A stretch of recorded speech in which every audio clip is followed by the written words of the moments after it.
Hi, today I will be telling you about my most prized possession, this beautiful duck goose-shaped ocarina that I made in my ceramics class. It fits in my pocket.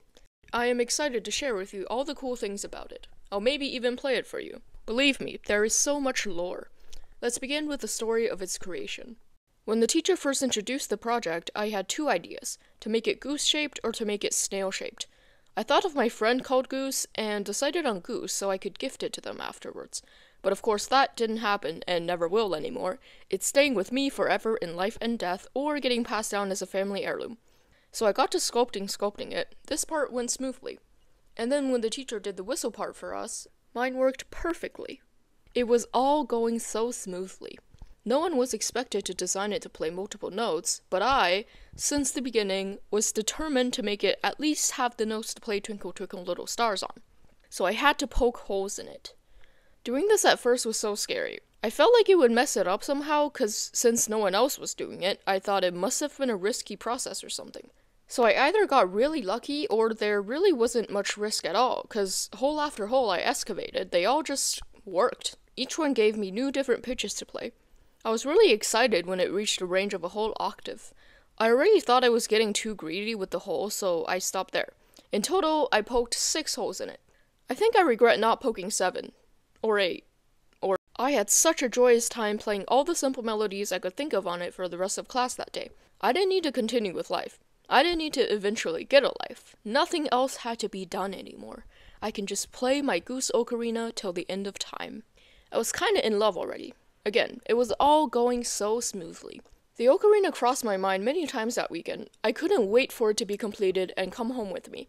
All that's left to do at this point was to underglaze it, bake it, clear glaze it, then bake it again for a second time to get it completed. So this is where something went wrong.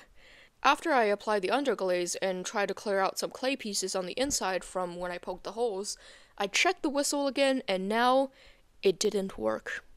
The immediate feedback I got was pretty reassuring. The moisture from the glaze was maybe affecting it, and that's why it's currently not working. Should be fine once it's fired. Worried but hopeful, I set it on the kiln shelf.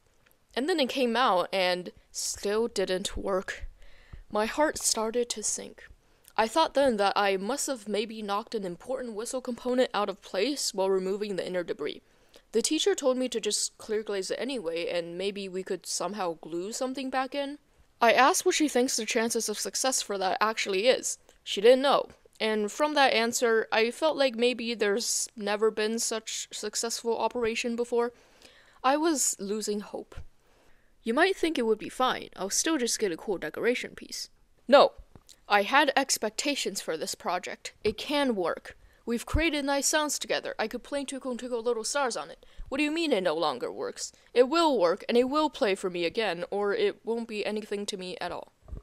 When it got completed, it did not magically start working, so the only thing to do is to try the idea my teacher had. But if I'm being honest, I didn't have much hope from the start. Basically, the idea now was to create a reed to put inside and somehow make it sound again. I didn't really understand how that's supposed to work. But I didn't want to keep bothering the teacher with this, so I didn't ask any more questions and just started trying things. I had a popsicle stick and one of my clarinet reeds. I just kept trying to shape them to fit in the bottom of the whistle, and then I'd try to play it from there. I was determined to not give up on this ocarina, but I really started to feel like there wasn't anything I could do at this point. Maybe it's just broken. End of story. But I still decided that, just maybe, it could work. I just don't understand enough about ocarina whistles, so I'm trying all the wrong things. So I go on YouTube and I start watching a tutorial. And there, I heard the idea that inspired me to try something. They said basically that a whistle works because half of the air goes in and half of the air goes out. I looked at all the holes I poked and wondered if maybe I'd get a more accurate test of how much air is going where if I first covered the holes. So I covered everything really well and blew in a warm stream of air.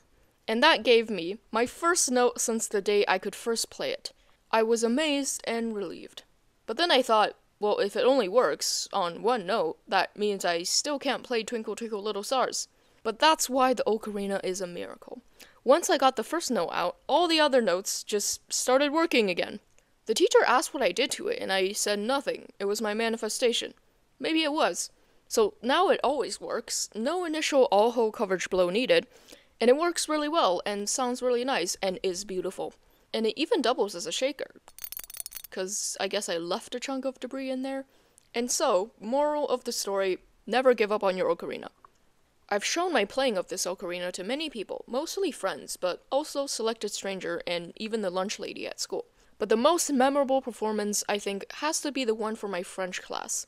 I decided to have my ocarina out with me one day in class. The teacher was just kind of walking around checking on people.